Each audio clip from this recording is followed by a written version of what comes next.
wanna know? Oh, no, oh, oh, oh, oh. Step into the ring, it's the champion's corner time. Oh, oh, WWE, and then we break it down. We shine from the top rope to the mat, all the action, all the heat. Champions Corner podcast where the real fans meet.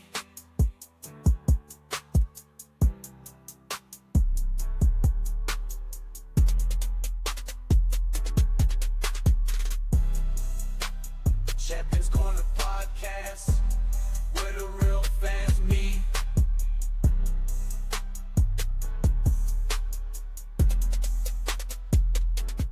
And there you are.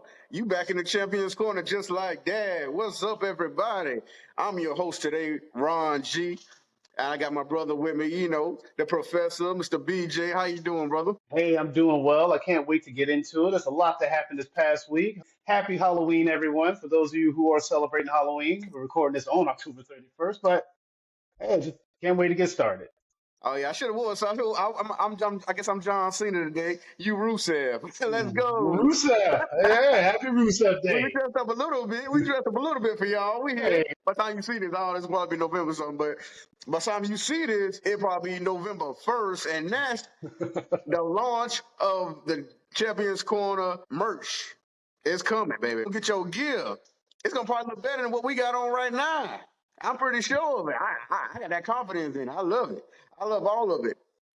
If you love it, you love the show, you want to support, go out there on championscorner.myspreadshop.com because the link's going to be on all of our pages. So go check it out.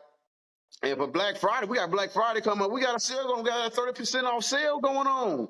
Don't you want to? This is where the real fans meet, and you can meet here and you can meet on the Spread Shop. Go get it.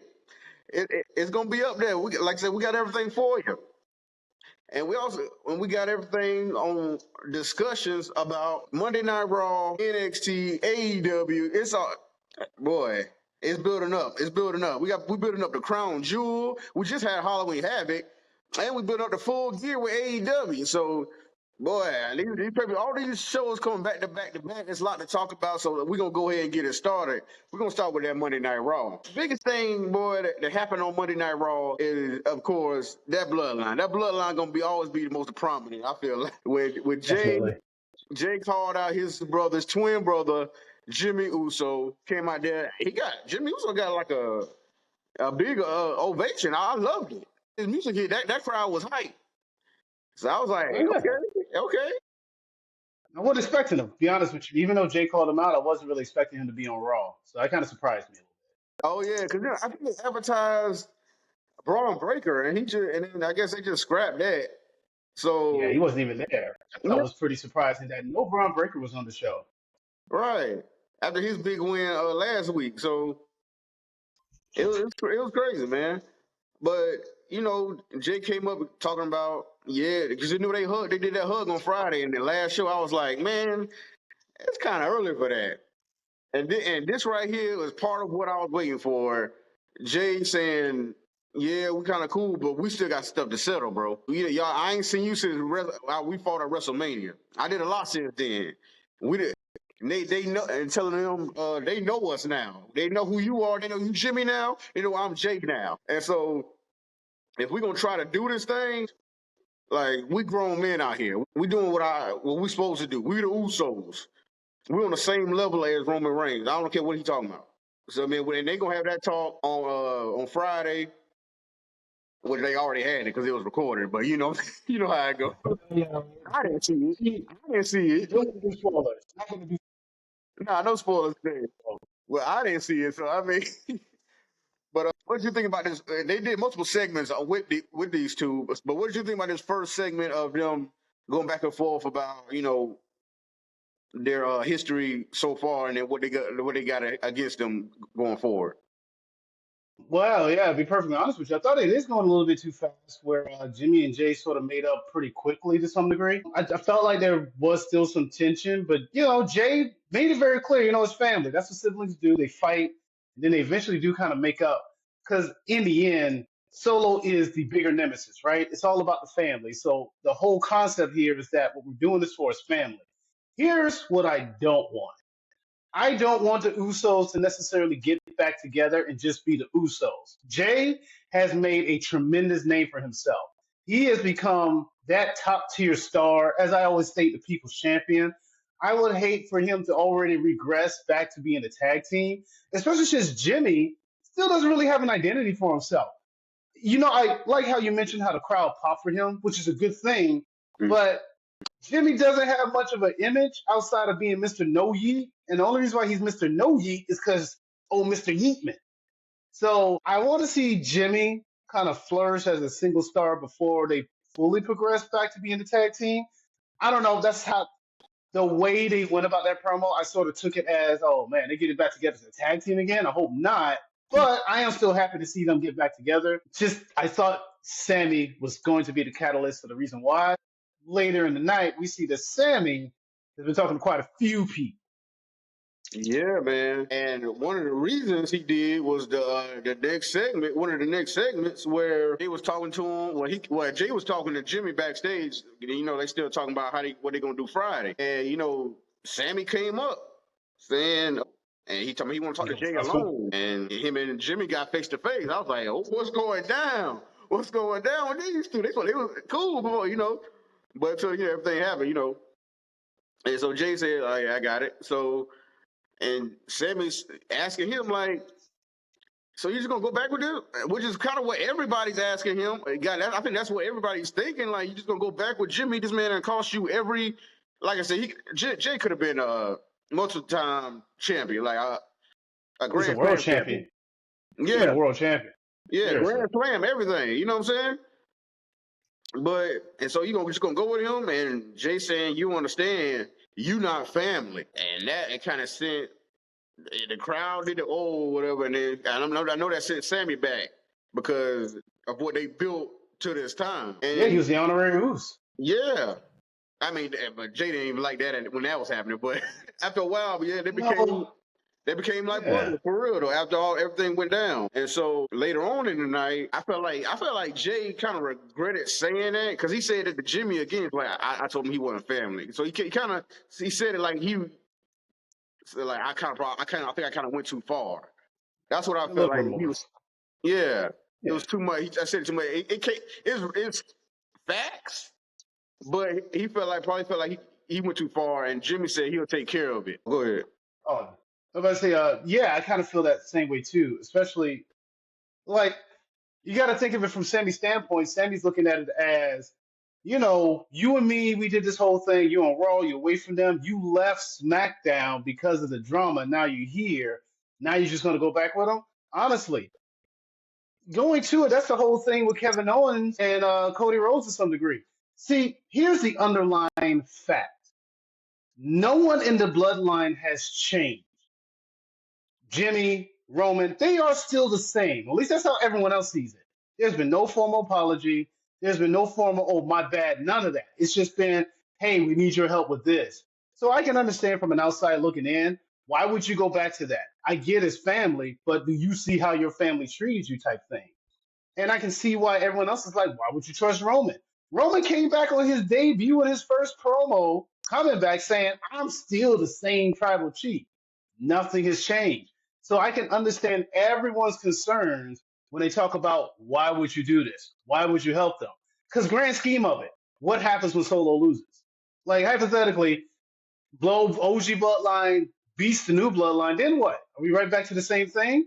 Is Jimmy and Jey back to lackeys? And I really feel like that's the concerns that Sammy has. Yeah. Maybe. I mean, I'm sure it is. But Jey is that's what he's trying to establish. I'm not going back to where it was. I'm my own man right now, but this is family. I'm still supporting family, and I will support y'all in this and trying to settle a family dispute. But that don't mean I'm going back to the way things were. That's why he's trying to establish with Jimmy, and I'm sure that's what he's going to say on Friday with Roman. He has to. And Roman got to come, and Roman saying I'm the same guy.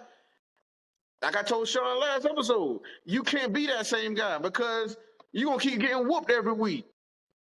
Or you're not going to get Jey back. You're not gonna get whoever you Yeah. need back to fight Solo. Pride's a hell of a thing. Right. And pride is the food of the wise man and the liquor of the fool. Roman Reigns will rather kneel to hot coals before he says, I apologize to anybody, it feels like. Yeah, but you got to change. Crawl through hot coals. I see this as yeah.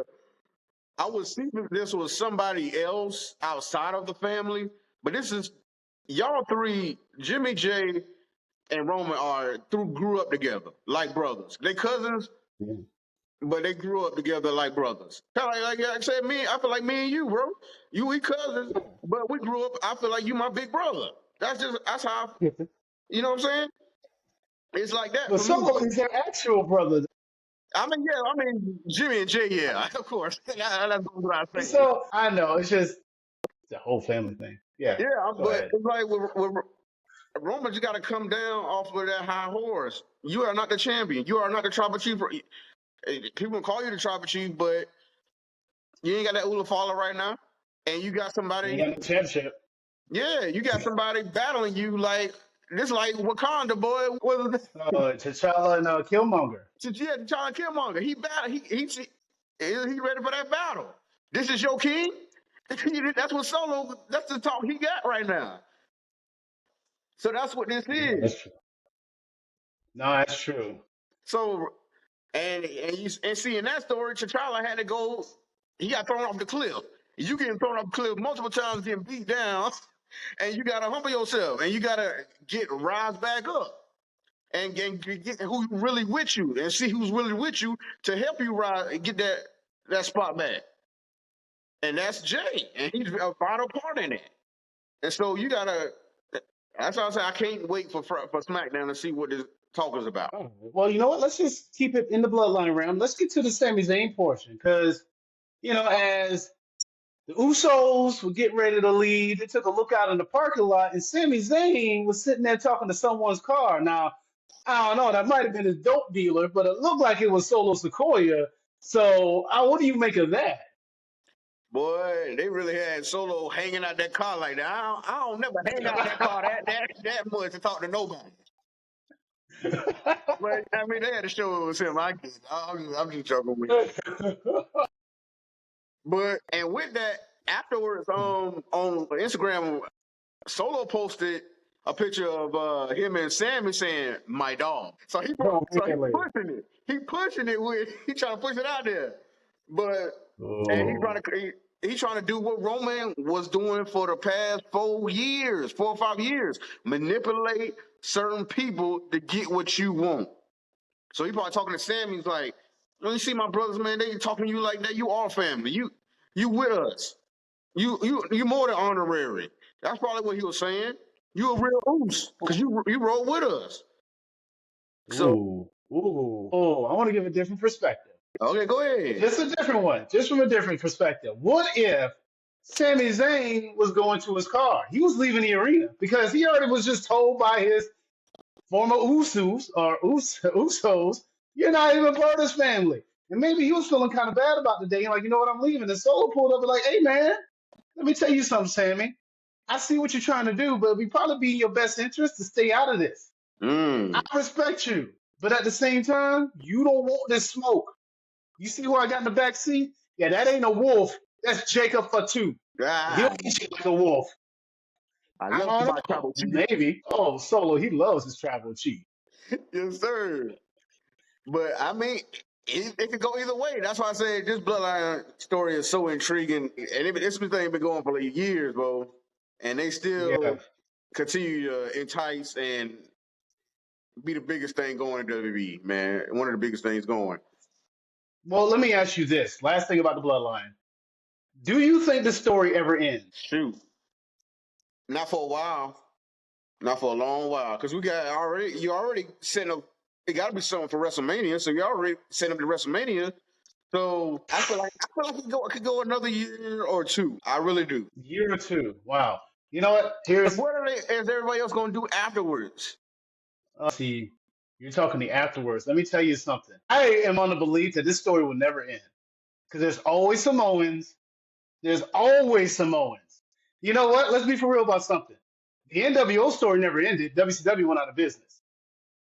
The Bullet Club story never ended. They just all went to different companies and created satellite branches of the Bullet Club. A lot of these factions never really go away. They just tend to fizzle out or become side quest stories. But I think the Bloodline could be something that is never necessarily going to end. It's just going to have different branches as years go on. But I don't know. I'm just Yeah, projecting, or not projecting, guess. yeah. I mean, that's just it. It's family's family, and they all in the business. And we still got. I'm pretty sure we got more coming. They're nothing but multiplying. Every time you look, there's a Samoan popping out. I'm That's Cody telling you. Rhodes. And He's been dealing with. and it gonna go for 10. It really, actually, yeah, you can say go forever because all all the kids from these people right now. Roman got Yeah, 5 right. kids. Roman got 5. Jacob got what, about 7? You think they're not going to train him to go into wrestling? Like you, dude, this whole thing. These Samoans started wrestling long before we were alive and watching wrestling, and they've been in the business the whole time. Now they're finally in the business and part of a big story. You think they're just going to be like, okay, we're done? No, Right. no. I think this story is going to go on for as long as wrestling continues. Yeah, but as far as the present and immediate future, we got like Hikaleo probably coming. Boom, Villa Fatu. Um, boom. what's the dude name? Lance, he might come back. I mean, Lance, it's a lot, man. It's a lot, man. But the most and we normal go, name. just like that family, we could go on and on about the bloodline. But let's move on. Definitely. Let's go ahead and move on to other things like my boy Big Bronson Reed. Boy, Yeah, I love it. that man came on the screen saying, "Well, Pierce said we can't fight inside. Meet me outside, damn, bro. I'm right here." Seriously, meet me in the parking lot. Right. And Seth said, "Say less." This man had a big old blue jacket on, pulled off one jacket, and had another one right under that. Like, Who does that? Who does that? I'm sitting there like, hold on, was there a glitch in the Matrix? Did he not take the jacket off, or did he take the jacket off? I don't know what happened there. I really had to do like a triple, quadruple take, bro. But it was like a blue vest he had over the jacket. That, Okay, yeah, that that makes sense. that's what it was. So it was crazy. Oh, I see what you're saying. Yeah, it is a vest over the jacket. I see. Yeah. But he went straight and they start brawling. Boy, he stomped Bronson Reed head into the car, and he started cutting the promo after that. And Bronson pulled a Braun Strowman. "I'm not finished with you." Got right back up. Dude, I love Bronson Reed. What I love about what they do with Bronson Reed is Bronson Reed can get beat up, right? He'll get beat up. Dude just will stay down. You just can't keep him down. Right, he's supposed to be like that. He's supposed to be that monster. Build him up. Dude, they're doing a good job of it. An extremely good job of it. I don't know what his ceiling is, but the guy is a threat, and I love it. I love a good monster in wrestling. Oh yeah, Seth put him down again for a second, and then he got right back up through that trash can at Seth while he was in the truck. I was like, Yeah, I thought that was actually kind of funny. that was hilarious. And then he did the what was it? Death Valley Drive. Death Valley Drive through the tables, whatever tables outside. It was great, man. Like I said, this feud between Reed and Rollins is what I'm looking for. The excitement I'm looking for on Monday Night Raw. And like I said, I feel like it's gonna be a no contest at Crown Jewel. How you feel about how you think winning that match? Well, that is a really good question. Dude, I'm still going to pick Bronson Reed. I feel like Bronson Reed needs to win. Seth Rollins can take that loss. I hear the no contest, and that'll be fine. But I would like for Bronson Reed to get the first win to solidify himself. He already took that loss to Braun Strowman because of Seth Rollins, and I feel like he has to get a win back because of it. Yeah. I still feel like it's gonna be a no contest and they're gonna stretch it out. But I would like Bronson Reed to win because I feel like I said, Seth could eat a loss like that. But I feel like they're just gonna stretch this out to like a big Raw or Survivor Series. But I meant to get your prediction on the 6-man tag that was announced Monday night also, which was shocking to me because I feel like everybody feel like the Bloodline thing is going to Survivor Series. Like I said, it still might. And I think it's just going to be a big moment in the 6-man tag between the OG Bloodline and Bloodline 2.0. But who you think winning that? Let me get that from you real quick. Oh, wow. I had the Bloodline. I'm sorry. I had Solo Sequoia's version of the Bloodline winning War Games. But if they're doing a 6-man match at Crown Jewel, Oh, here's the deal. If Roman and the Usos win, you got to sit here and convince me why there needs to be a War Games in this match. I guess Solo would demand one, but I guess it'll depend on how it ends. Maybe The Rock comes in, because, The Rock made his one appearance, hadn't done anything since, which I'm still going to go back on. He should have said something. And everyone's like, no, I like the surprise. There is no clip. He ain't said anything yet. He really came out there and wasted time. I'm not getting into that, because that's a rant and rave. Yeah. I am going to choose. It's Saudi Arabia. Roman Reigns and the Usos. Okay. I just don't see them losing to Saudi Arabia. Yeah, I mean, you can say that, but like I said, these Saudi Arabia shows have been more meaningful lately. That's I still feel like that. For the past year or two, it's been more meaningful, so I can't kind of push it off like that. Especially how they building this one up. This has been one of the most packed ones they ever had as far as star power and big matches. And so I'm looking forward to it this Saturday. So I mean, it's gonna be big, but. One other thing that happened is we have a winner. We have new number one contenders for the tag team titles on Raw and the War Raiders. I'm about to say the Viking Raiders again, but the War Raiders. I kind of like the Viking Raiders. I got so used to the Viking Raiders. The War Raiders just seem so out of place now, but they're raiding. We know that. They are definitely Raiders. I'll take it. Yeah. Do you think they'll get the championship when they finally go at Judgment Day? Yes, because I do think that at some point the tag team titles are not being utilized. I think yes, because I mean, look, Motor City Machine Gun, they like really just won those belts kind of out the blue. I don't know. I feel like yes, yeah, I do. I do think War Raiders are going to win it. Yeah, I feel you on that because I was going. That's one point I was thinking about. Like Motor Machine Guns injecting that adrenaline into the SmackDown division. I feel like the War Raiders could do the same thing for Raw.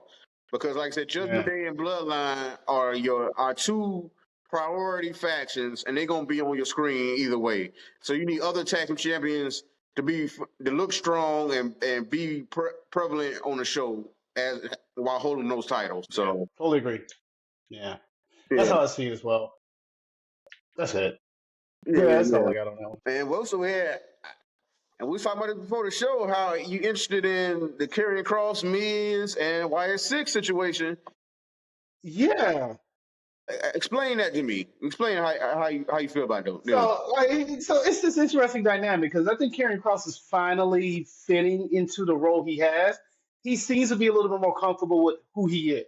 That's number one. But the number one thing, well, that's number two. Number one. Number two thing for me is I love the dynamic that's happening with these people. You had the Miz, who had Karrion Kross in his ear the whole time, coaching him to do something. Now all of a sudden, when he went ahead and betrayed R-Truth, he realized how deep he got in. Now he's sitting here with the YS6, and now he's like, "Hey, R-Truth, man, good buddy, good friend. Come on, man, I'm in some real trouble. Come help me out." R-Truth. He was like, "Yeah, I got you, man." He stuck that dude in the face like, "You gonna die." That was hilarious. But the key thing for me is like, I love how the story, well, it's still circling around the Miz to some degree, how he's kind of in a rock and a hard place. Damien Kross comes kind of a point to the Miz. He's like, "Look, one of my guys took a bullet for you. You were obligated to me until that whole debt is paid," which God knows how you pay that debt back because we ain't seen Ellery since he got hit. So I am intrigued. Anyway, Ellery is doing nothing. I don't care. Okay, fine. That's fair. He ain't doing nothing, but he is still a man down because of the Miz, and he owes Karrion Kross that. So it's at least a story that has layers to it, and I'm intrigued to see where it goes because this also has something for the Wyatt family to be involved in. Besides, because even with them, their whole gimmick was we try to go after people who either betray people, or do something wrong. They really don't have too much issue with Final Testament, but the Miz now, who's being coursed by the Final Testament, maybe they have some beef with that. So I just like to see where this all goes. It's early. We'll see. Yeah, and then Miz even find Bo Dallas on Monday. I feel like I missed something with that part.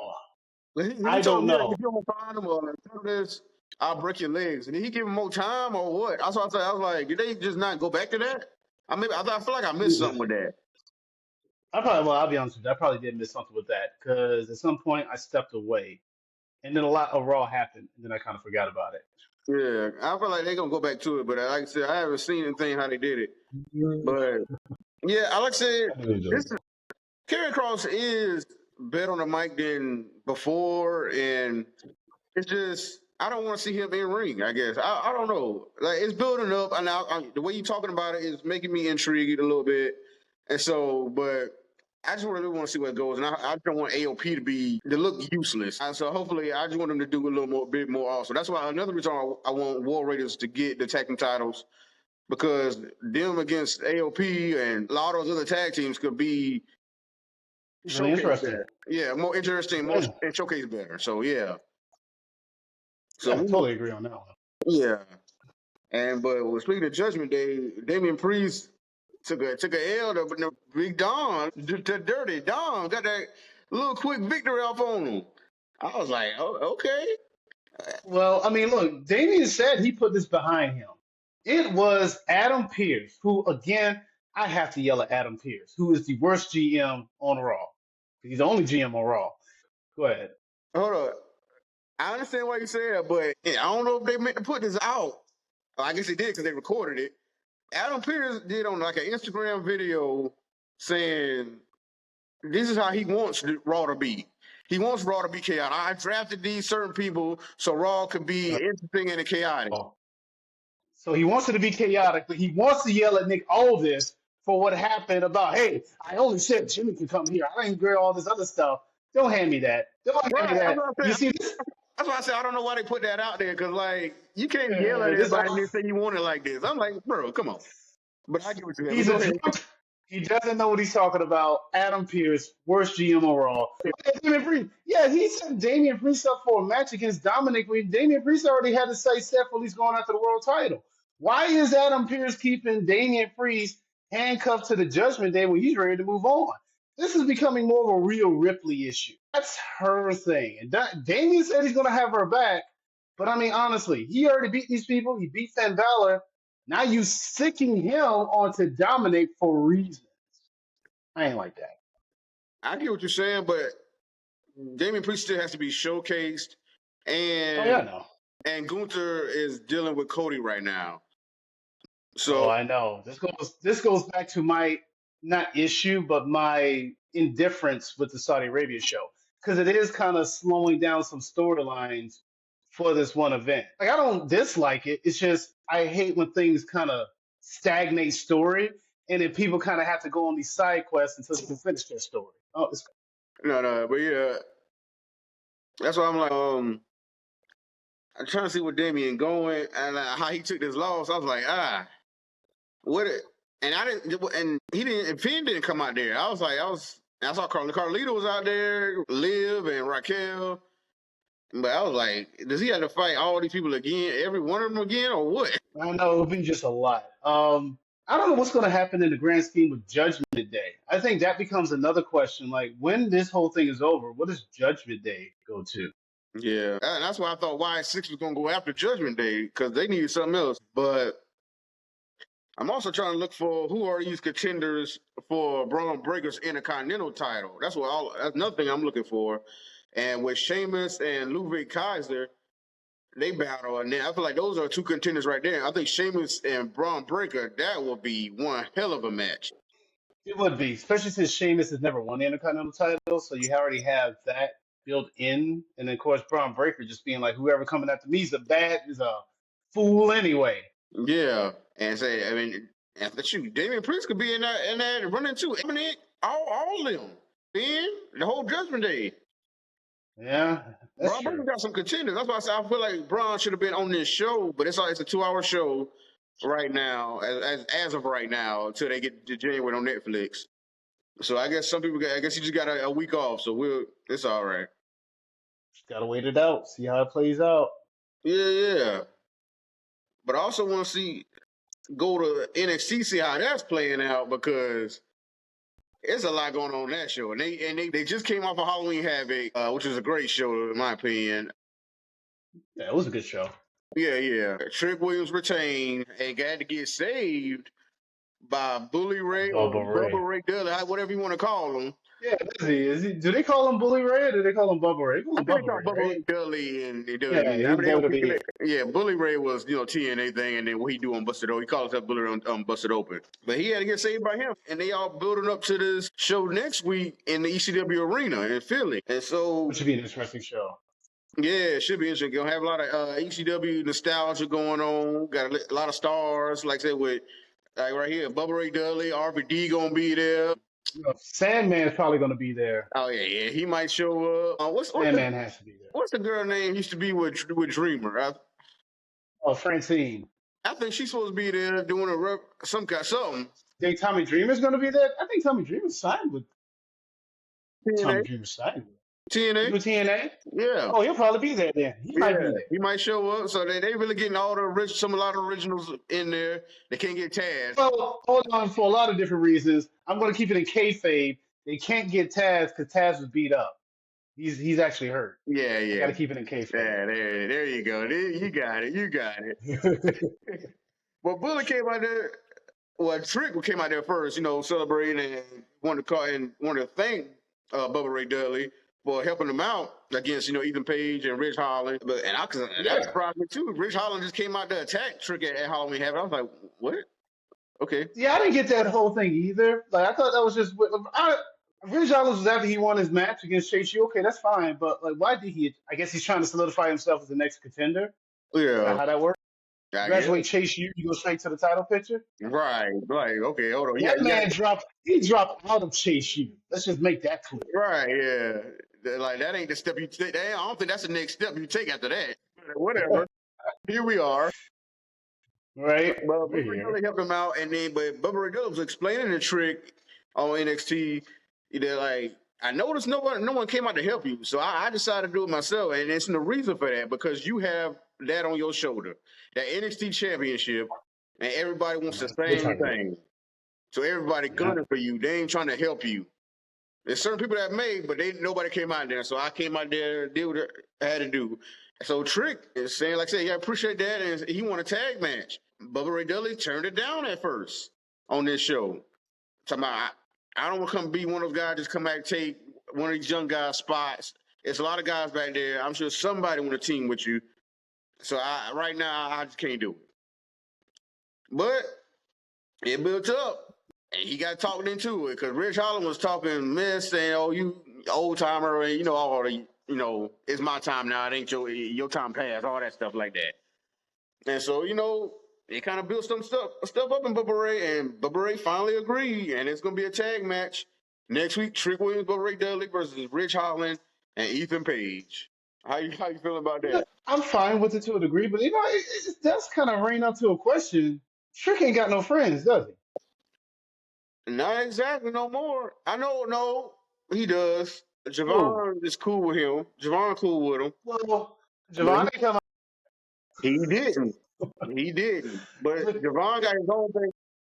Yeah, and they was going for the tag team titles, but Javon is dealing with Wesley right now, and I feel like that's going to lead to.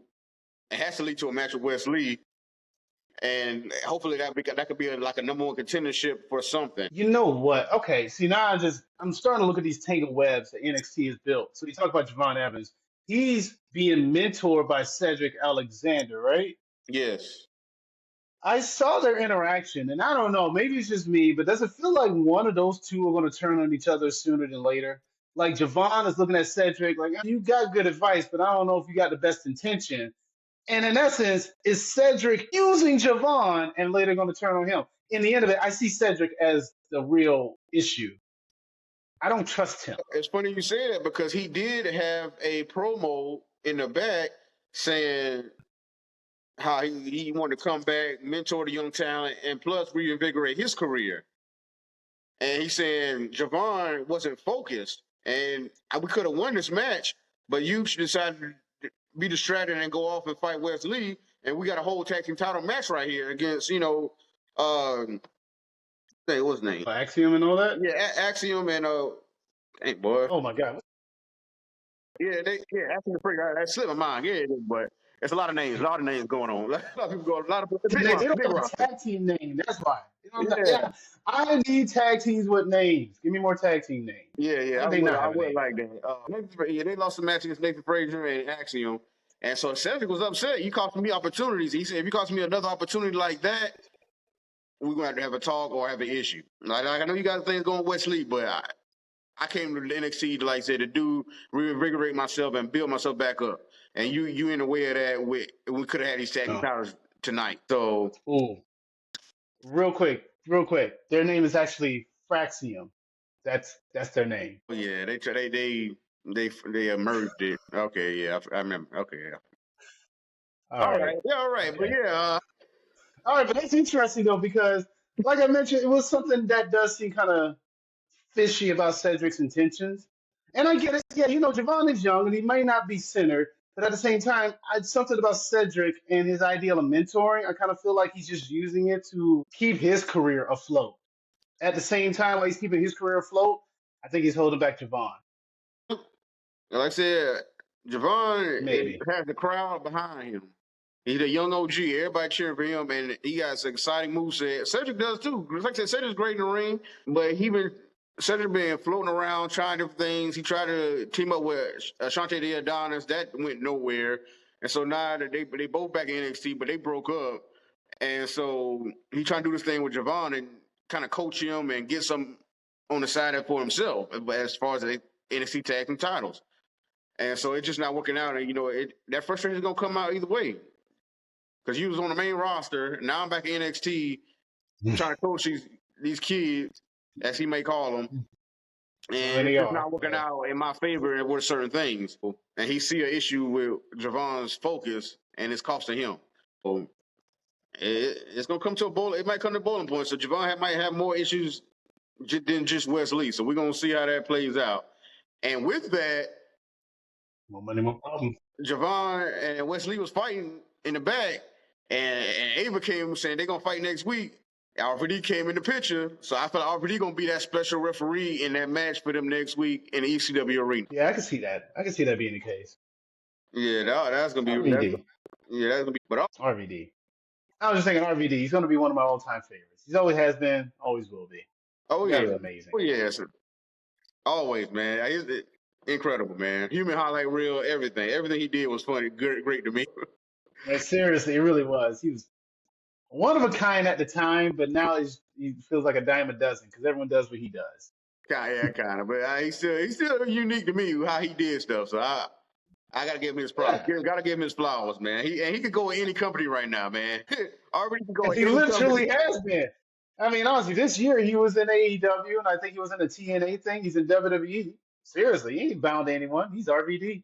He's got his own thing with Katie Forbes, I believe. Yeah, he got a lot going on, man. So like I said, he always one of my favorites of all time.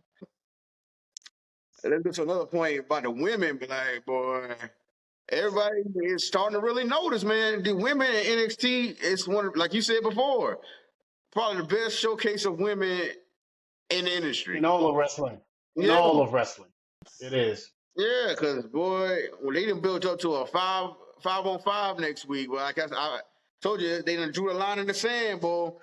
You had, on one side, you had Roxanne, Cora Jade, Fatal Influence. On the other side, we got the newly member of the roster, Karrion. Yeah, Jordan Grace is probably going to be signed to WWE soon because her contract comes up in, I think, January for TNA. So she might sign it. Yeah. You had Julia. You had Stephanie McCool. You had Kalani Jordan. Boy, just that right there. That ain't even all the great women in NXT. And that's 10 of them. Yeah, right? Seriously. There's still more. That's the thing about it. There's still more. Yeah. And they all got pretty good showings. And so, because they surprised me by winning that North American Women's title at Halloween Havoc. Yeah, I can understand that. You know what? When they said the match was going to be a gauntlet match, I thought to myself, there's no way Kalani Jordan's getting out of this. That is just too much to have to deal with. If she did, I would have been astonished. She did end up losing. But like I said, it's adversity. You got to have this adversity to help build the character. I couldn't see her go through 3 people. That's a hard thing to do. Gauntlet matches are arguably the hardest match type to have to go through, especially if it's just you versus everyone else. If this is the gauntlet match setup, they're difficult, but I don't think anything's harder than you yourself having to go through a gauntlet. Yeah. And I enjoy gauntlet matches because I think WWE puts on some of the best gauntlet matches. And I think we all know the most notable recent one was, the Kofi Mania build and those gauntlet matches he had to go Yeah, through. And so a that lot of was gauntlet good. matches they put on are top notch. And another one is like one Seth Rollins went through. I think he got I think he had the U.S. The title title. shot. Yeah, He got a title shot. That's how that is, listen, that to me stands out because that's when he became Monday Night Rollins. yeah, I That love. made him a star. And yeah, he really had to be the main. That was kind of the main belt on that show when he had it, because that was like Brock had the title then, and he was barely there. Yep. So Rollins was it really was Monday Night Rollins, because he had the biggest title that was actually on the show every week. And so yeah, that's why I say I love gauntlet matches, man. I think WWE does them pretty well every time they put it out there. But yeah, this match is gonna be big next week with the 5-on-5 these women, because like I said, NXT is going off with the women's division down there, man. Yeah, they're doing a really good job. Yeah, and somebody who from the main roster who visited them in the backstage was Rhea Ripley. No, she wish she hadn't done that now. Right, but she was talking to Zarya because Zarya's from the same place she is in Australia, Adelaide, Australia, and she was talking to several other women in the back, kind of trying to give some advice and whatnot. But by the end of the night, boy, she should have gotten out of there early. She should have gotten there earlier than she did, because that NXT parking lot is not a place you want to be. And she found out It's on a dangerous. firsthand because Liv and Raquel show was there, to everybody's surprise, and it was there with bats, and we didn't know what was going on until the camera panned over there, and they just walked by smiling, cheesing and smiling, rolling the bats around, and we come up to Rhea Ripley all bloody outside her car, and that was one of they shot that very well to me. I was like, yo. Yeah, I know they did shoot it well. That's the thing, though. So it has been reported by Wrestling Observer News that Rhea Ripley suffered an injury, and she has a broken orbital bone. I don't know if these attacks led to that or these attacks were because of that, but I also don't know if Old Man Meltzer knows what he's talking about, because this may not be true. It just may be something that he's caught up in with the storyline. But as of right now, it looks like Rhea Ripley may be written off TV for a while. What do you make of that, out of curiosity? It's crazy because I thought she might do something in Saudi Arabia. So with them write her off TV, that leaves room for that Liv don't. That's one less thing Liv has to worry about in Saudi Arabia, and she could focus on Nia. And so she has Raquel and Dom at her back to get her this win. So I'm kind of trying to see how that's gonna go, because Well, Nia has Tiffany, but Nia got that briefcase in the back of her mind with Tiffany, so it ain't looking too good for Nia right now. well, I don't know, because Nia's trying to convince Tiffany to cash in on Liv.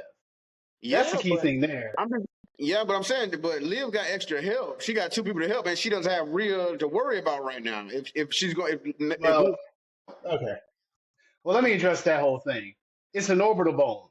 That's you can okay. Brian Danielson and a few other wrestlers. All you got to do is just have an eye patch.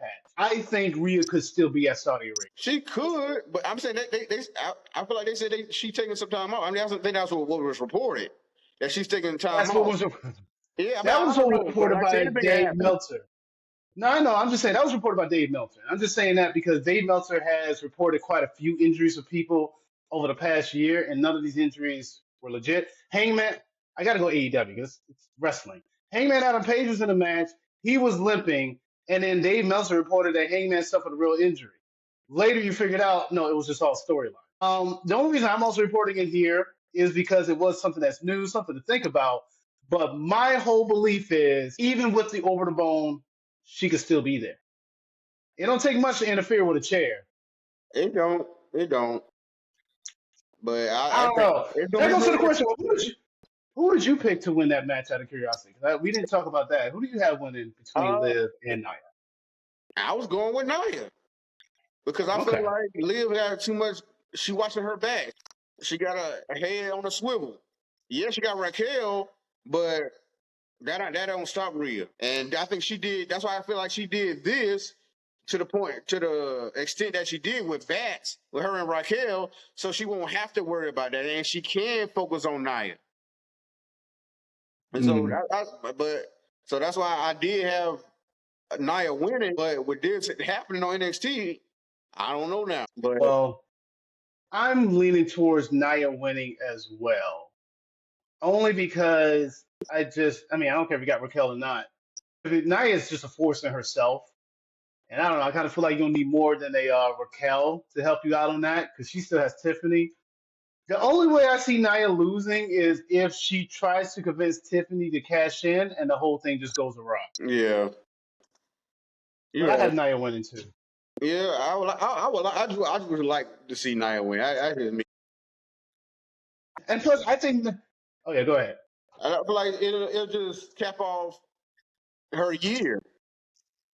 I mean, it would, but like I said, it'll work in the same way for both women. But I feel like if she won the Queen of the Ring in Saudi Arabia, and she can win this, just like with Gunther, he could probably win both too. So that's why I say it's so interesting with both of them having these big matches. I'm really excited to see who wins both and how they're going to play off afterwards. So that's why I say they really building this crown jewel up because, like I said, I'm very interested in these who wins these matches for those reasons. No, I get you, and it makes perfect sense in that degree. Yeah. One of the main reasons I also have Nia winning is because, you talk about being a good way to cap off the year. Nia, I think, really embraces a lot of what they do in Saudi Arabia. Like, she was wearing a crown. I can see Nia coming on SmackDown with 2 belts. I can see Nia walking around with both belts because that's the type of person she is. She loves the whole gimmick of it. Yeah. Gunther, on the other hand, you know what? I told this to someone the other day. Gunther's having fun because he's a world champ. The world's kind of his oyster at this whole point. But I do also think Gunther is slightly above this, and I don't think he treats it the same as he wants to be the best in the world. No doubt about that. But I don't think he cares about that belt. I think he just wants to be Cody, just to prove he's the best in the world. Because as far as he's concerned, Cody's the secondary champion anyway. Yeah. So I think he has that as pride, but I still got Cody winning it. Yeah, I'm going for Cody, but I think that's why Gunther wants to win this, just to prove that he has the bigger title, and because especially with the thought of everybody thinking it's the secondary title, it just made out of nowhere, and it's just like Roman said at that press conference, the loser bracket, go over there, get that title, and so everybody thinks Cody is the main champion. Like he continues to say he's the quarterback, and so Gunther is there to put prestige on this title, and getting this title will prove that with the title he already has means more than what everybody thinks. Maybe. You sound like someone else who made the same point, talking about Gunther has to win to help legitimize the world title. Yeah. And I hear that argument. I get that, but I'm going to tell you something right now. It ain't going to change people's views. It isn't. It's going to make people look at Gunther differently, but let's say Gunther loses that belt and then whoever else wins it, it's going to be considered a secondary title. You're never going to change the image of that belt. The best you could do is just put it on someone who will hold it. So I hear that reasoning. I just don't think it's going to stick with fans in the long term when someone else wins it. Yeah. That's my only thing. I get you. But I'm getting a little bit more your crown jewel predictions because we're off NXT. But how you got winning the United States Championship match between LA Knight, Andrade, and Carmelo Hayes? Well, mixed bag because honestly, anything can happen in a triple threat. But LA Knight got his own custom belt. And I don't know, I'm hard pressed to believe someone with a custom belt is about to lose it. So I'm picking LA Knight. Yeah, the timing of that, I was like, he got a custom belt. I guess he ain't losing it no time soon. I just don't see that happening. I would hate for LA Knight to finally get this custom title and then he loses it the next title defense. So I got LA Knight. But on the other hand of that, it's like all these matches that Andrade and Carmelo have been having, and they didn't get a full finish on Game 7, or Match 7, whatever you want to call it. I think they got to get something out of that and get something from them. They already lost the singles matches, so now they're going to come to the triple threat match and lose again? Yes. That's what they get out of it. They got a title match. Yes. That's exactly what's going to happen. I get that, but it's like, dang, boy, they can't win. They can't catch a break with how it's going, but I hear you. Well, hey, you know how the story ends. Two wrestlers go through a best of 7.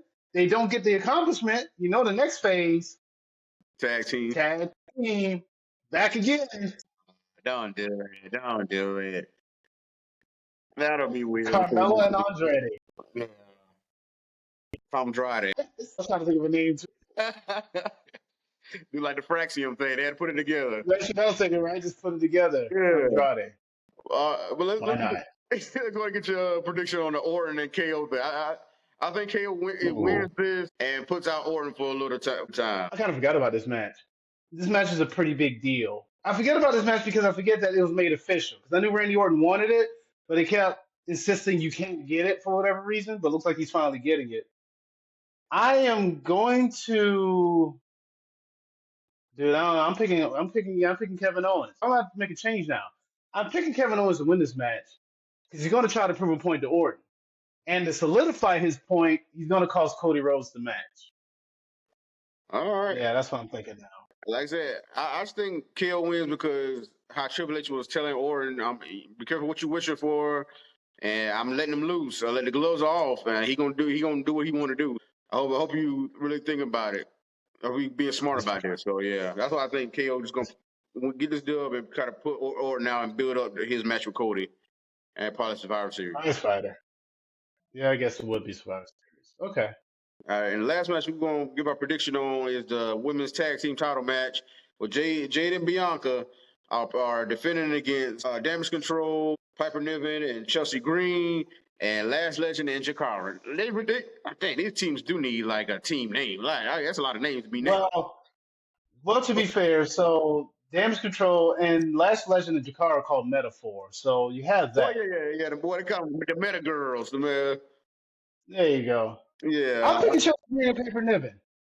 Oh, wow. Because, listen, Chelsea Green has been putting in good work. She's been putting in great character work. She has, I don't know, I feel like she should have won Money in the Bank, quite honestly. I like Tiffany Stratton, but I think the better choice would have been Chelsea Green because it just would have been a much more entertaining run. Well, gravity's a hell of a thing today. The belt fell. It was going to fall. But anyway, I have Chelsea Green winning with Piper Niven. Because listen, here's what I don't understand. If you're a champion, why are you celebrating the fatal 4-way for your title belt?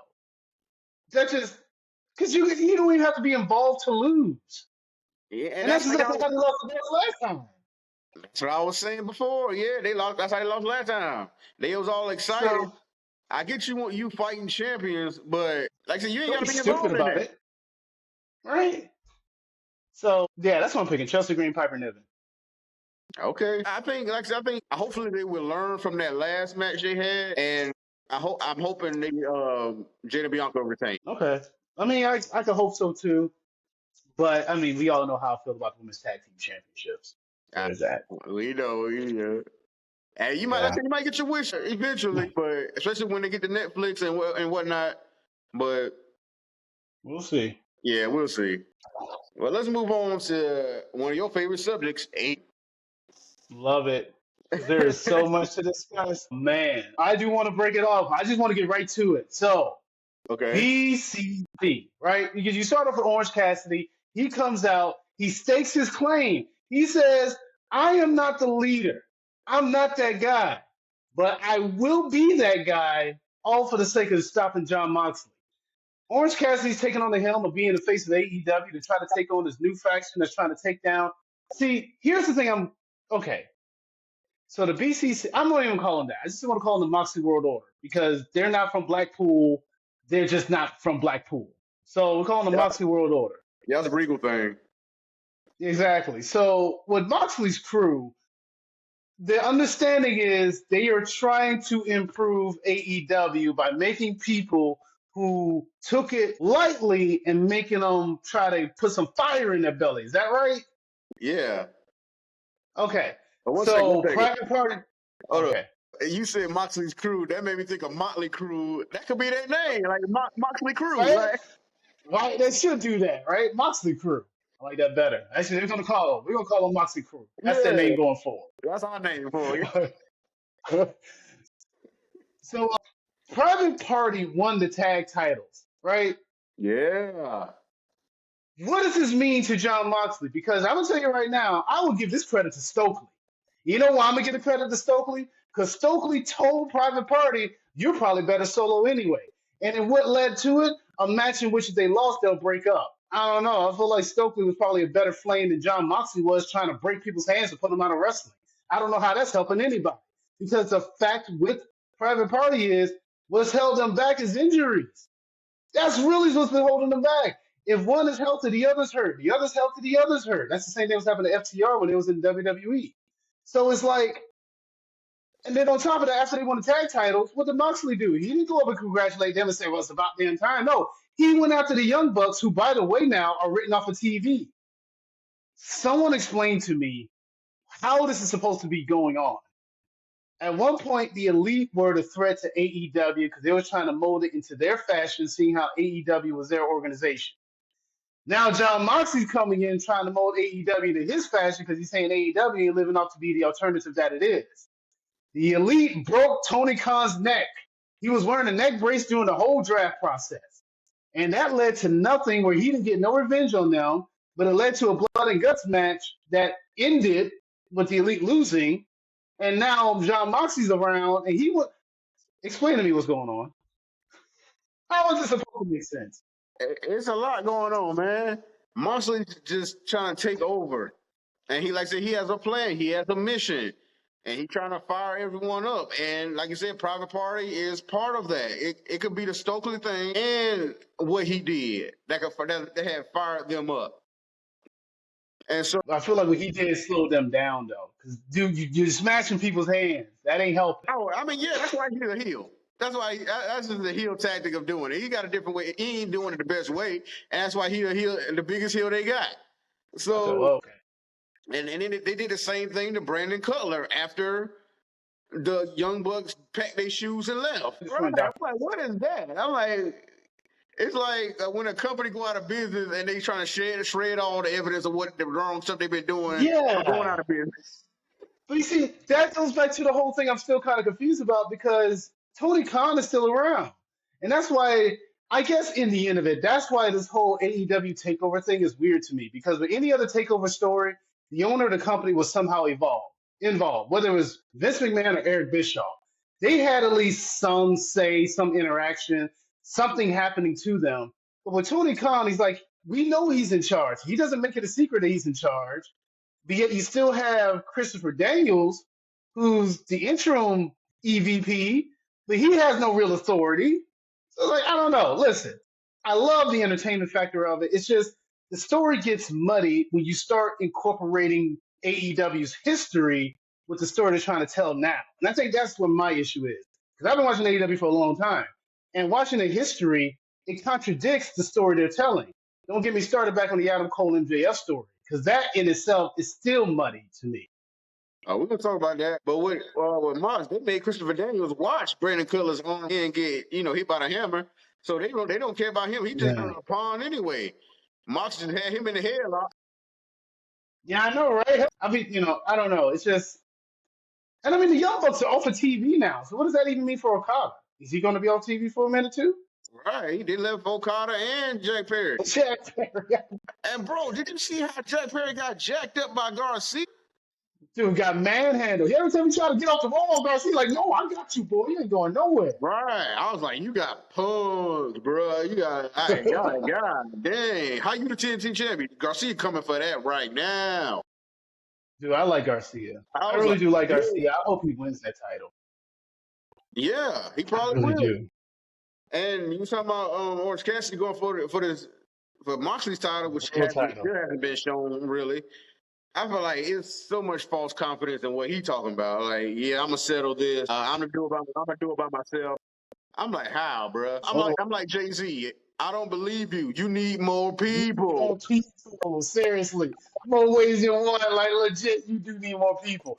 I don't know. Look, here's the reality. Chris Statlander, she's a good guy again. She could be his best friend. You still got Chuck Taylor.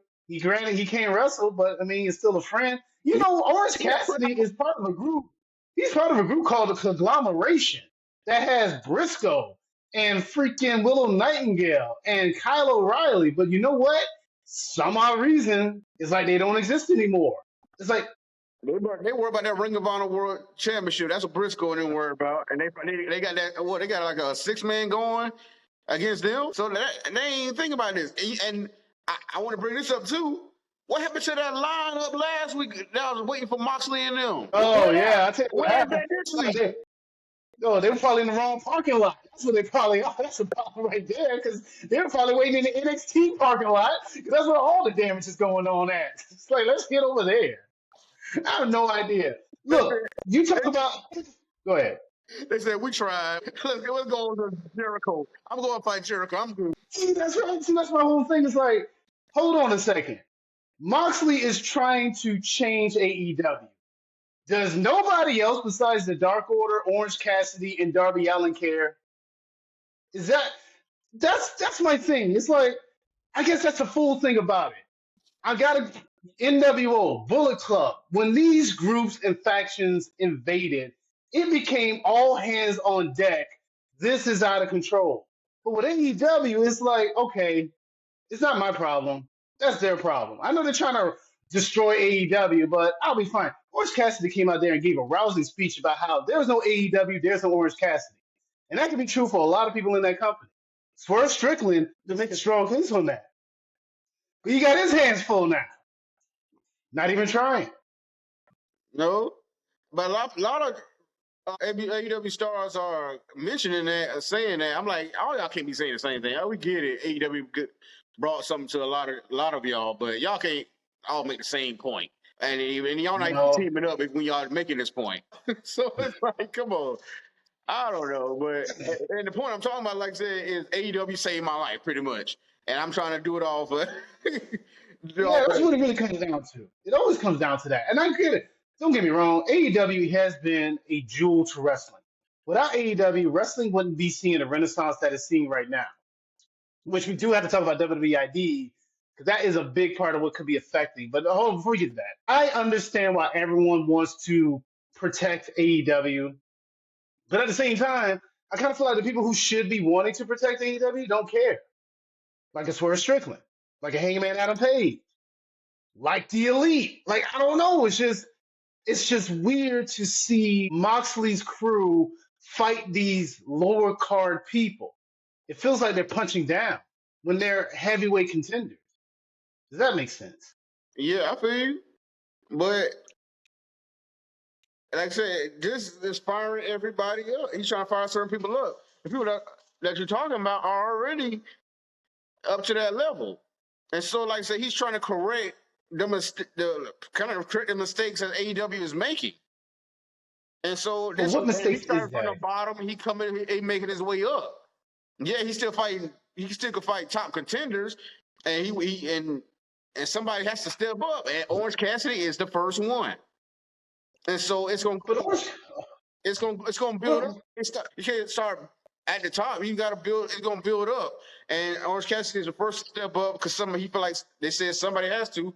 He don't feel like he the leader, but he's being forced to do what he has to do. And so he's the first contender. No, I hear you on that. It's just, it isn't like Orange Cassidy has been sleepwalking though. And I mean, granted, that's sort of what his character is, but he's been the international champion. Like, Orange Cassidy is night in, night out. He's probably wrestled the most matches in AEW than even John Moxley. It's like, so that's my thing. It's like, it still doesn't equate, because you talk about it's trying to fire everyone up. Again, I know Orange Cassidy's character is lackadaisical and whatnot, but honestly, when you look at his credibility and his work, it ain't lackadaisical. The man wins his matches. He's a former champion. He's a star. He's the crux of what made the Best Friends popular. And through him, other people have become popular. So again, it just seems like a misdirection.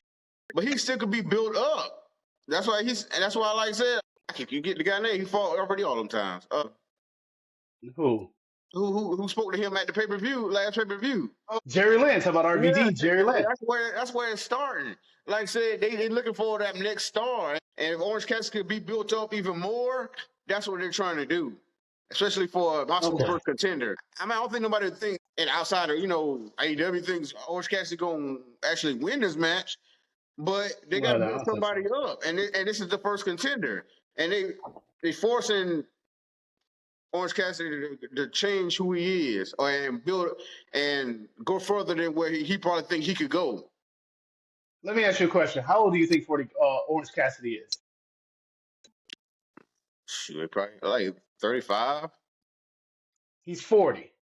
Okay. I mean, So I don't know.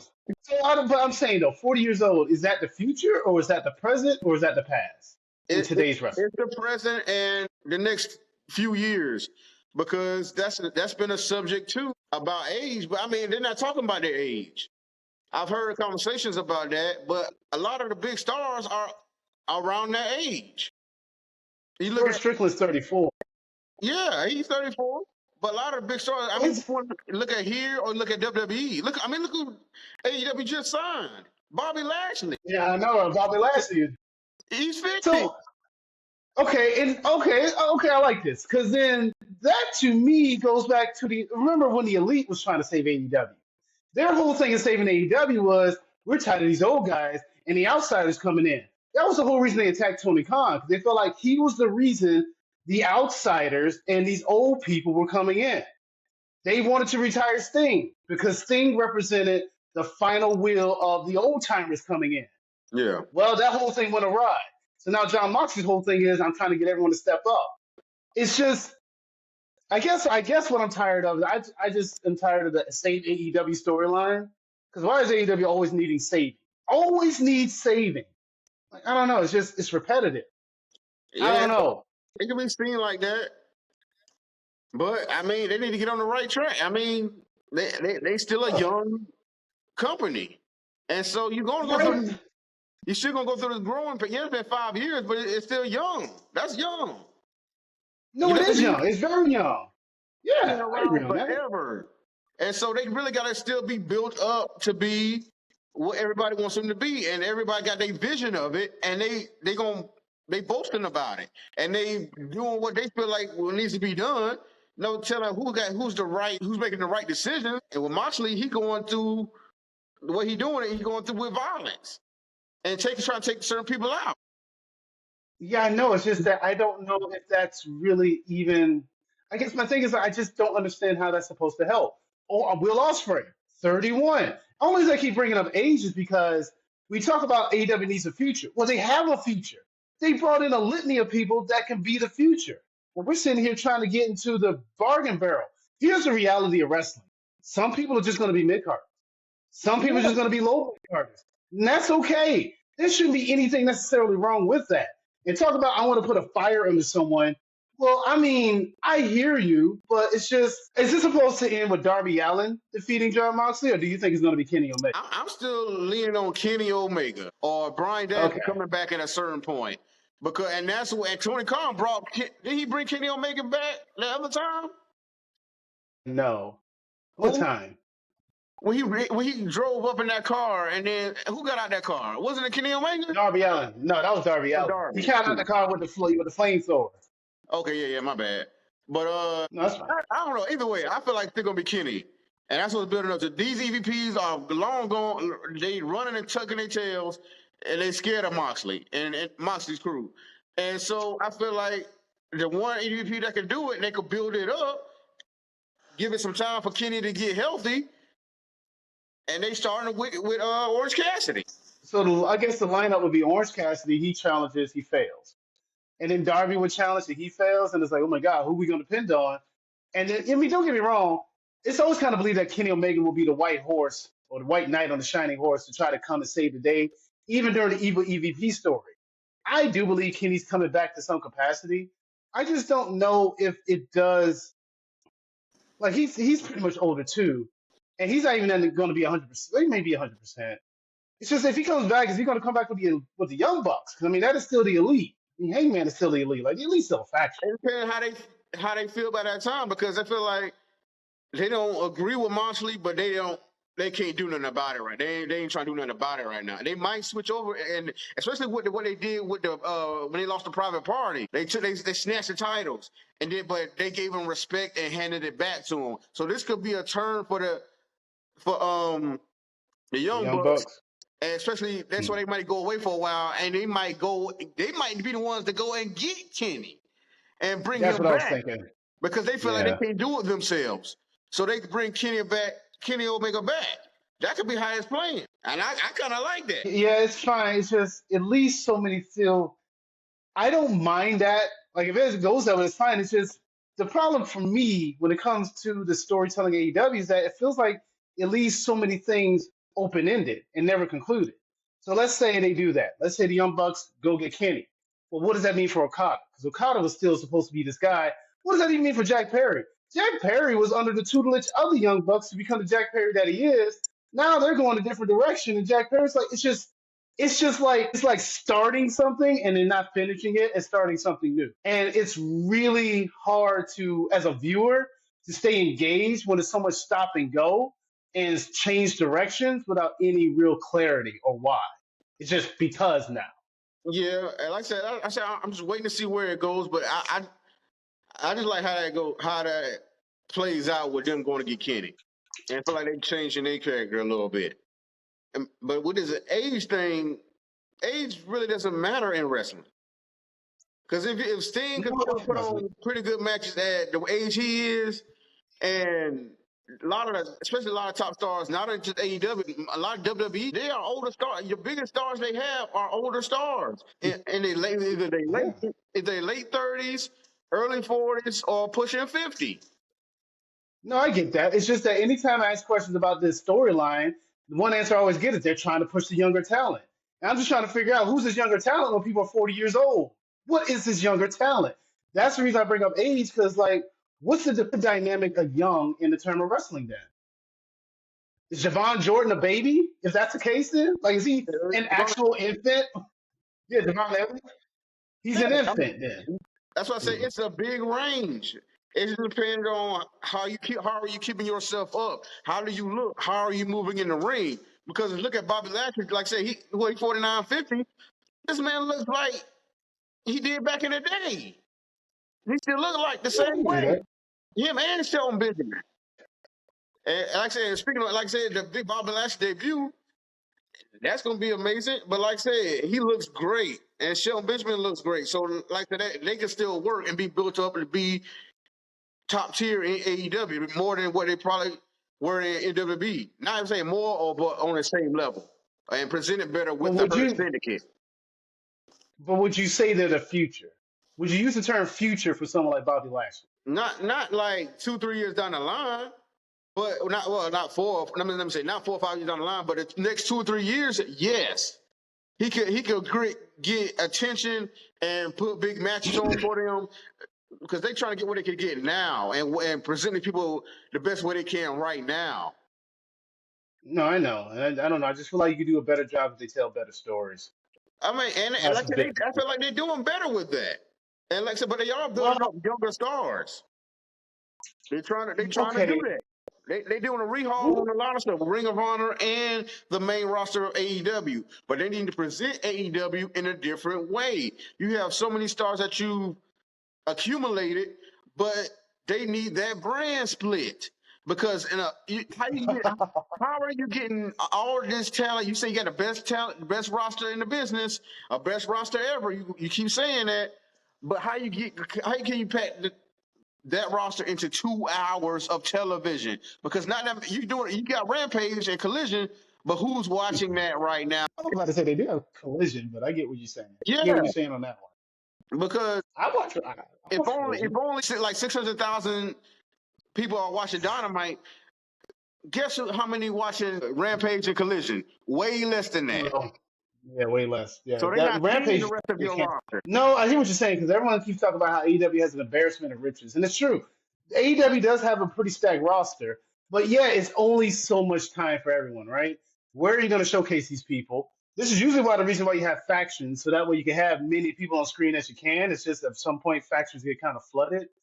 I don't know. Exactly. I really don't know what they're going to do, because you know what? They still have the grizzled young veterans. Remember, they had recently signed, and already they're kind of forgotten about. I forgot about it.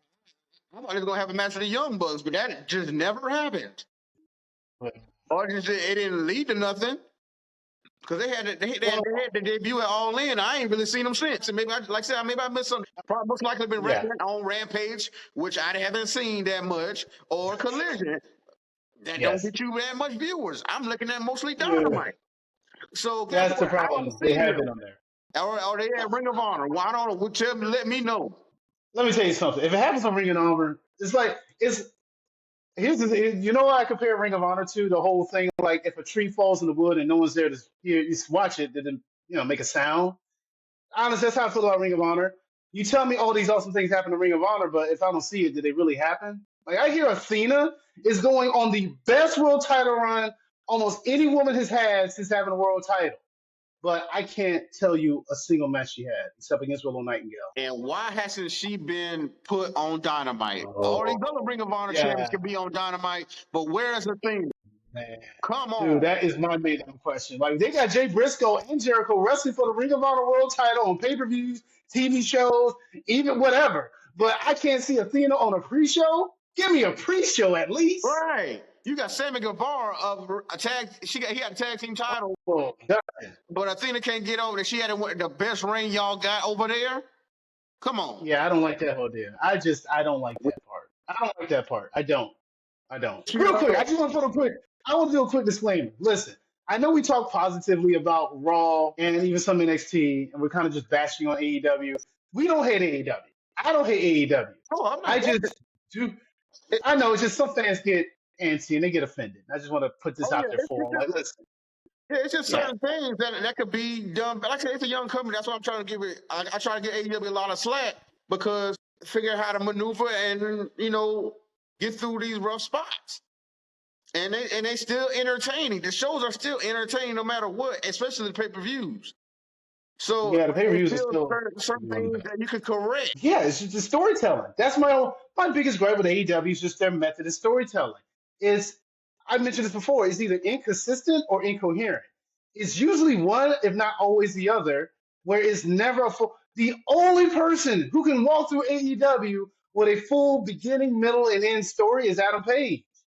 Everyone else either always has some stopgap, like MJF. MJF may be arguably the best one on the microphone in the entire industry, but MJF can never have a complete feud himself at times. CM Punk gets fired. Adam Cole gets hurt. Like there are still incomplete feuds with MJF, but only it's just I don't know. And granted, you can't help injuries. I get that, but then when the injuries are over, you tell these incoherent stories. But go ahead. Yeah, and with that, we talk about MJF. Like I said, you got Adam Cole going through these hoops. And he went through the first hurdle and beating Buddy Matthews. And I kind of thought it was kind of dope how they put the lights out. And he was shaking Buddy Matthews' hand at first before the lights went out. Yeah, And then the lights came back on. It was Malachi Black. yeah, I thought that was pretty That, cool that too. was kind of dope to show that he's the next opponent. I guess he's fighting all the House of Black. I mean, I thought he would fight what's the big guy name in House of Black? Brody Lee. Yeah, I figured he'll fight him next, Really? but Yeah. and he just Not fighting Brody all Lee. the House of Black. That'd be Brody his three. King. Sorry, Brody King, not Oh Brody. yeah. My bad. R.I.P. Bro Toledo. Yeah. But yeah, I thought that how I do it, but it was still dope how they presented that. So and then Adam Cole went on a promo saying, "I don't blame you for what you did, Max. I did what I did because I knew you was gonna turn on me. I'm pretty sure that's what he was saying. I knew you was gonna turn on me eventually. You think I wasn't gonna get you first?" And so, and like I said, I know you saying that's just convoluted or it just don't make no sense. So I don't know, but like what you was teaming with him for the whole time. But anyway, you didn't have to do it with him.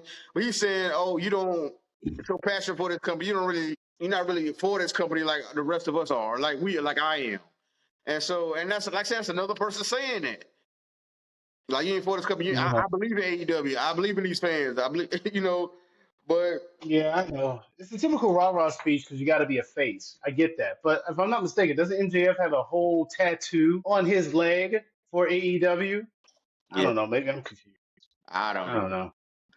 But you also talking about Hank Man. He has the most complete story. And he had some words for Jay White. He said, like, I know what you got. I know your game plan. And like, yeah, you're 4-1. I give you that. You beat me at Wrestle Dream. All right. But you don't know my game plan. And you don't know Right? what you and you seen what I'm capable of, and I can do that to you, but you don't know exactly what I'm gonna do to you.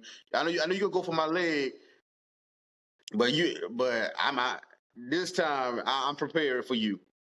I'm prepared. Like I said, I know your game plan. I know what you're gonna do.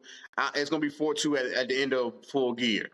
So they building up full gear. So I'm ready for that match. Like I said, I thought Hangman should have won that first match, but they stretching this out, and I feel like Hangman better win this next match. I think he will win the next match. And I did like this promo because I like how he kind of just went through all the ominous and dangerous and ridiculously unhinged things that he's done to really lay out, like, listen, man, when I'm pushed to the edge, there are no limits to what I'm going to do to my opponent. I just want you to understand that, Jay White. This ain't what you want. But since you keep asking for it, you're going to get it in the worst way.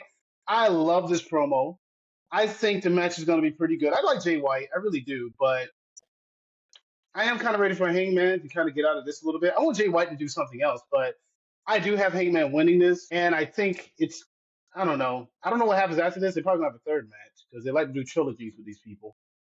But I do have Hangman winning. And I did like this promo. Yeah, because he got a long way to go to catch up with that 4-1. All right. Yeah, so I mean, I don't know if they're gonna do all the matches right now, but hopefully he's looking for at least 4-2. Let me get at least something. At least one. I think he'll get one. Yeah. This one, I mean. Yeah, but I want to speak a little bit more about Bobby Lashley and debuting. But like I said, Swerve Strickland had a match against Shelton Benjamin, which is a very competitive match. I love the match, and Swerve got that victory. But yeah, he did. A little surprised by that, honestly. Yeah, MVP made it. He got that call, and big old Bobby came out in all that burgundy leather.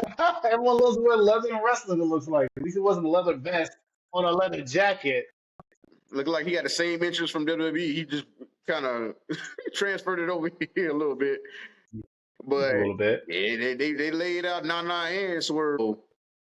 I'm ready for that match. Bobby versus Swerve. So I mean, that's gonna be a big one. Those two like the last two Black World Champions, ain't it? Wow.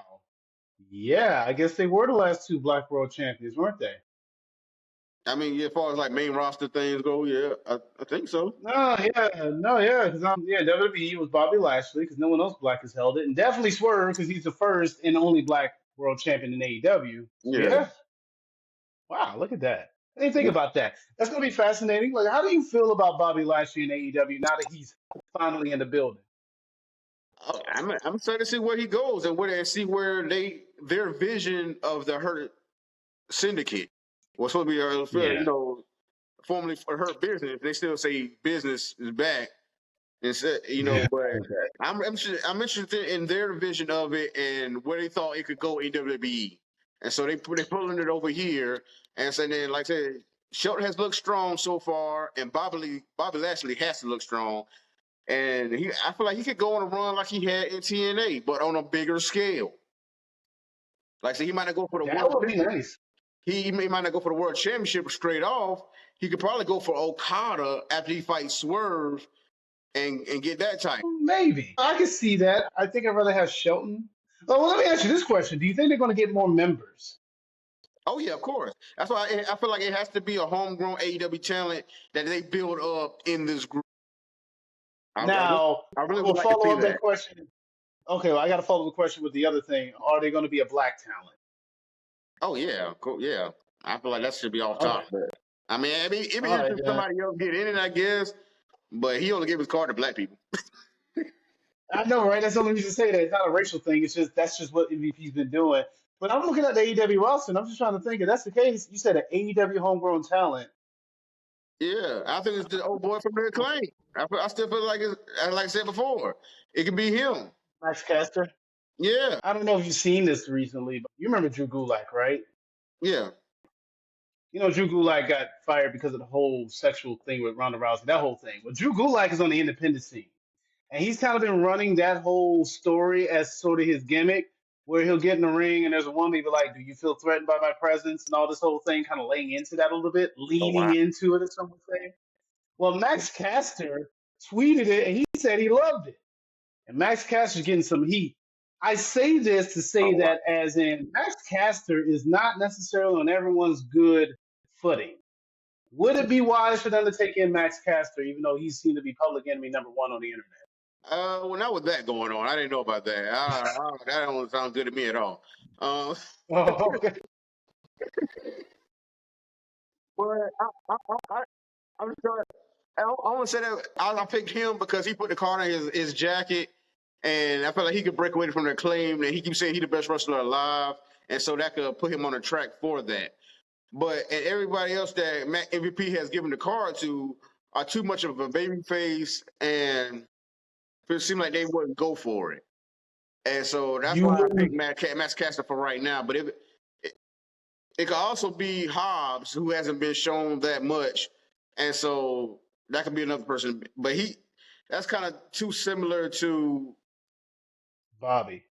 Yeah. So with And that, Shelton so and Shelton with his size. I mean, I don't want to be. I feel like somebody that's not as similar to those two. As far well, as see, that's the thing about it. The thing about it is AEW doesn't have a large roster to that degree unless you talk about Lee Moriarty. But he's already with Shane Taylor Promotions, unless they do a collaboration to some degree. Then you have Leo Rush, who also is considering it, and then there is also Ricochet, who also may be slightly considering it. If you don't like any of those people, I don't know what to tell you because that's really about the roster, honestly. But to the point of Hobbs, would a Swerve call him to help him with the Bobby Lashley ordeal? it'll be another person that Bobby goes through. Okay, Hell, that's fair. Okay. and me saying that goes through it made me think about DMX. It's just a bigger piece of cake for me to choose. We just go through it. I used to love that song. Yeah, bigger piece for me Oh, to I love when they chew bring the through. whole crew. It's just a bigger piece of cake for me to chew a hole through. Yeah, I just there you love go. when niggas bring the whole crew. That's it. I remember that song. That's all that would be for me. Because if they don't take Bob serious with this group, or they don't put him in the group and make him serious, because he's one that jumping from group to group, and he can't get a consistent run. So That's true. if he That's came true. in against Bobby Lashley, he'll just be like that first victim, one of his first victims. All That's right. what Well, that's what I see with that. But like I said, Ricochet needs MVP to talk for him. That's why I say Ricochet would be. It would be nice if Ricochet did join, because he would need that. But I feel like he's just trying to be the high flyer. That's he been in WWE. yeah. He needs a change Well, though. That's why he should be with MVP and start fresh, how do you, like MVP said. how do you feel about Ricochet being? Oh, how do you feel about Ricochet's presentation to AEW thus far? I feel like he got what everybody was looking for with the Osprey thing, and now that's over. So he's trying to have it with Takeshita, but I can't see Takeshita losing it with his first few defenses. And so that's why I feel like Ricochet blends in too much in AEW, because he was more unique in WWE. So now he blends Yeah. in too much. And so if he want to blend in, join MVP, join the Hurt Syndicate. That's a really eloquent way to say he got lost in the shuffle. Because, I mean, I hear you. Because, I mean, look, the funny thing to me with Ricochet is that I like Ricochet. He came in pretty hot, big debut. He had his match with Ospreay. They did the whole spot. Everyone loved the spot. He had a triple threat match. He lost both title shots. Then he's wrestling on Rampage. And as soon as I saw him wrestling on Rampage, I was like, wow, not even a full month. And already he's on the C show. I mean, ain't I no don't know. problem being on there. Like you said, you just getting your reps with these certain wrestlers. You learning everybody on the roster. That could be what it is. But you need two separate rosters. You got too many people, man. You can't showcase Listen, only a bigger show in 2 hours. You can't. I hear you saying getting reps, but at the same time, does Ricochet need reps or does he need a strong presentation? I'm surprised. I thought this guy was supposed to be a star. No, My star don't I'm need saying reps. My star needs to be on premium television. I'm not saying he needs reps. I'm just saying he just going around the roster and wrestling certain people to learn these style of people that's on this roster. He's wrestling everybody. No, I get that. No, I get that. And that's fair. I'm fine if he does that. My thing is, don't do it on Rampage. Do it on Dynamite where people, everyone can see you. Don't get lost where only the 200,000 people who watch the show see you. It's only a limited amount of time. If you want to do 3 minutes, go back to WB Speed. He said, hey, don't disrespect the Speed champion like that. That man is a Speed champion. Fastest man alive. That's fine. Quicksilver. That's fine, but okay. I'm just saying, I would like to do, if you got people on a roster, let them be showcased, and a roster for Collision and a roster for Dynamite would settle that for me. Well, I mean, not just for me, just for your company. It would help, I feel like. You know, they kind of did that with Collision, but they did kind of make it a separate show. That was the whole thing with CM Punk. That's why the House of Black was always usually on Collision. I mean, that's usually where they wrestle. They're very, very rare. Every now and then they come on Dynamite, but I hate how the House of Black is being presented. I'm not gonna lie to you. I thought Buddy Murphy losing to Adam Cole was fine as far as stories, but from the aesthetics, from the visual of it, it didn't look that good to me. Here you got Buddy Murphy, full health, no problem. Adam Cole, who has a busted ankle, again, showing he has a busted ankle, still won the match. The guy kicked out of a buckle bomb and a stomp. And I hear this whole concept of fighting spirit, but I mean, Come on. there's such thing as fighting spirit, and then there's a such thing as that's just BS. I feel you. I didn't like that. I understand. But they building, like I said, these matches are a formality. And nobody, like I said, it's like the Mariah May defenses before Tony Storm gets there. Do they really matter? Oh, I see what you're saying. Yeah, because who's she fighting next? Penelope Ford or someone? Penelope Cruz? Anna Jay. Anna Jay, that's it. Yeah, she's fighting Anna Jay. They're making a pretty big deal because Anna Jay got the win on her in a non-title match. But I mean, I'm much like you in a whole sense. Until Tony Storm comes back, I don't see Mariah May losing. And the other worst thing about it is, in Mariah May's promos, she's burying every woman she talks about.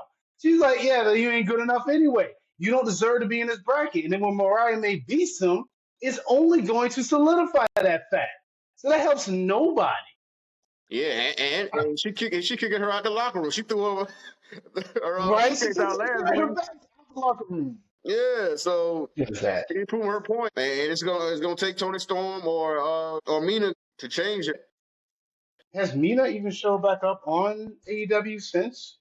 She hasn't been on AEW since she won the title, has she? No, I mean she only showed up at that time after Mariah May had a successful title defense, and Willow Nightingale came out there to confront her, but Mina came out there. Yeah, Yeah. that's only Okay. that's only time. So yeah, but What? AEW, I mean, like I said, we love it, but like I said, it just needs some tweaks in certain areas, and so we hope they get that. And so, as far as some other people that's going to need tweaks that's coming up in the independents, we have a new program going on. Man. So, and this is supposed to, I guess it's supposed to, showcase more up and coming talent. Like WWE has so many ways of gathering talent and getting a farm for them and to breed them up. And this is just another way, and just another lining to our company. And they trying to take it over everything with this. And they highlighted, Booker T's company, Cody Rhodes, Seth Rollins. Yeah. and a number of other independent, promotions that could get you aligning to being fully in. Well, let me ask you, how do you feel about that? Do you feel as if that is a good thing or a bad thing in the grand scheme of it? In a way, it can be looked at both ways. It could be a good way is more people getting shots at being the big time, at the biggest stage, and you got more people looking at you, and because you never know who you could run into and get advice from, or who gonna come down at these various locations, various companies, independent companies, and give you some advice or who you could wrestle in front of. You know what I'm saying? But on the other hand, they just taking over the market where other companies that they probably not going to deal with, they're going to be kind of pushed to the side. I don't know. I'm trying to see how it will play out. But like I said, it can be a good and bad way depending on how you look at it. They take it over. They continue to find this is yet another way to take over the market. It is in a sense, because the whole concept of WWE ID it stands for WWE Independent Development. And then the ideal of this is that you go through the academies of, as we mentioned, Seth Rollins, Booker T, and they train you to kind of get ready either for the Performance Center or, depending, maybe even for the big show. They say it's a fast track to get to WWE. I've heard both sides of the argument. I'll present the pros. The bright side of it is, not for nothing, but for a lot of people, WWE is the pinnacle. That is sort of the dream. Not everyone is sold on the whole main event or the big shot of WrestleMania, but be a fool to say not everyone, or at least not a large percentage of people, are inspired by that. Some people grew up on WWE. That's what they want to do. So this would be a way for them to start off brand new without having to go to Florida. They can just go to their local wrestling academy or wrestling institution or whatever that is sponsored by WWE and work their way into it. And it just becomes a good means. The downside I heard is this. In the independents, when they were able to just kind of free range and do what they do, you have people like Seth Rollins, Sami Zayn, Bryan Danielson, Drew Galloway. Get Drew McIntyre, Drew Galloway, right? Cody Rhodes. If the independent scene didn't exist, we might not have had an AEW in the first place. So some see it as a means in which it's going to hinder the independent scene from being creative and being what they are. Because we all know that WWE has a certain style of wrestling that they do. Some say it's cookie cutter, some say it's by the books, but either way, it's not the free range that most people are used to. Will Ospreay, he can give you a whole soliloquy about what that means. Here's my hot take on this. AEW was already bad for the independents as it is. Their existence was a good thing, but at the same time, their existence, I think, hindered some independent scenes. I don't know, call me crazy, but I remember when NWA was coming up in like 2017 and 18 when it was kind of starting to power. They had Ricky Starks. They had LA Knight. They had Thunder Rosa. They had a whole bunch of people, but now all these people, Ricky Starks, are all signed with AEW now, and NWA is floundering. New Japan. New Japan had Okada. They had Will Ospreay. And where are these people now? Jay White. They're all in AEW. AEW, in their own sense, has started taking in a lot of the big names from these other corporations. Now, don't get me wrong, AEW still allows their people to go out in the independent scene and wrestle matches. Well, so does WWE to some degree. Yeah. So it's like it's a give and take. Like you mentioned, the best way possible is all in how you look at it. From a viewpoint, I can see the concern, but as long as there's options, it ain't a huge big deal. Yeah, like I said, it's all about what these wrestlers and a lot of people call them independent contractors want to do in their career. And like I said, who you want to wrestle, get eyes on you. And like I said, if you can't make it to the Performance Center, WWE has tryouts in almost every city they go to, especially when they have a PLE in your city. They have tryouts, and they like I said, they got the the sports program, the NIL. The NIL. That's another thing they got going on. We're bringing stars in from that, and now they have this. So they trying every way they can to get new talent and see who they can make into a wrestler, because a lot of people these athletes not even thinking about being a wrestler, but they could come in and thrive. And one of the ones like that it's a number of them like that, but Bianca Belair, when Mark Henry found her, she was weightlifting. She didn't think about being a wrestler, but now that she is, she says she can't think about not being a wrestler. So you can find talent from anywhere. And I think that's a beautiful thing about, I'm going to say it's a good thing about what WWE's kind of done, but they're taking athletes and made them professional wrestlers. I do want to ask you this question. I kind of wish Jacoby was on, because I want to ask him this question. If you were going into the wrestling business like you wanted to, would you have appreciated if this was around at that time, WWE ID? Yeah. Because like I said, the big because this is like, if you're talking about back then, WWE most of the only biggest thing if AEW wasn't around.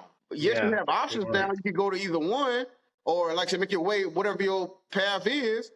But if I can get eyes on me, like the eyes of Booker T, the eyes of Seth Rollins, Cody Rhodes, any of these big names, Mark Henry, anybody, and this is a faster track. Yeah, I want to be in that Performance Center. Yes. I want to get that WWE money. Yes. Like we said before, a lot of people, these wrestlers got the same story. Either the company saved my life. Yeah. I'm sleeping in my car, sleeping in going hotel to hotel, working for a hot dog and a handshake. If I get on this, and they got eyes on me like this, and I can show my talent for real, I can be making, I can get there faster. Or I can have a better showing. I may not be ready right now, but I could get this advice from this Hall of Famer or this veteran or this somebody who's already just in NXT. How'd you get to NXT? I can still be Right? talking to them. I just had a thought. And with the NXT and TNA, agreements right now, you can talk to TNA too. Man, you could You transition never to know who that. you could be talking to. So this could help a lot of independent prospects. But like I said, it's still Mhm. taking over the market and might, settle down a lot of other independent companies also. I don't know how it will affect them. We'll wait and see. So that could be the con of it for certain people. The whole thing. It could be. It could be the downside. But the way you just kind of spelled all it out there kind of made me think, like, you know what?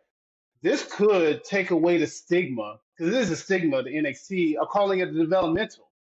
NXT could be a full-on brand with this because now these people will be training in outside of it. So now they can just either go straight to NXT more polished than what they would have done. Because NXT is sort of the place where you get kind of polished. I don't know. Maybe in 4 or 5 years' time, NXT would be right up there with a high brand and not just considered the developmental brand. Right, and that's what they was trying to do before. And with all these main Yeah. roster talents going up and down on NXT and then Raw and SmackDown, that's just be exactly what they're trying to do. And like I said, we got all this. Like I said, they get talent from any. They got several ways to get talent in the company, and so that's gonna be more of their breeding grounds. These independent companies on that. And so, like I said, Yeah. it's smart. It's a mastermind idea. And so, and with like I said, NXT growing, and then the viewership they're getting, especially now on the CW now, and then Raw and SmackDown going to another stratosphere, especially Raw with being on Netflix. And so everything's rising. And so something else had to take certain other people's place. So it's very interesting how it's going to play out. It's going to be really interesting to see how it turns out in the grand scheme of it. I don't know. I don't know. Like I said, I just got to see how it plays. Like I said, I understand everyone's concerned because there is a belief that it's going to be a monopoly and WWE is just trying to monopolize the industry. I wholeheartedly, fully understand that. I really do. But I just want to see how it plays out. I don't want to go full panic switch yet. I just need to see how it plays. Oh yeah, that's what the wrestling's about. Seeing what happens and seeing the follow up and seeing where it goes. You know what I'm saying? Yeah. But we're gonna talk more about it. Like I said, we're gonna get some more information. It's probably gonna come out in the next few days, next few weeks or whatever. But we could be right here talking about it on the Champions Corner.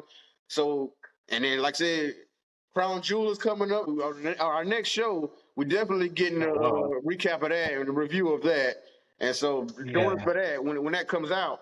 But November 1st, the gear is available. The official launch. You can still get it right now if you want to. You can go right now if you want to. ChampionsCorner.myspreadshop.com, which is a lot of stuff you want on there. We can go right now, but the official launch is November 1st on a Friday. And like I said, we got a lot coming up for you with that, like a lot of sales, Black Friday, Christmas, 30% off, 20% off. I mean, we got a lot coming for you. Just hit the comments, tell how you like it.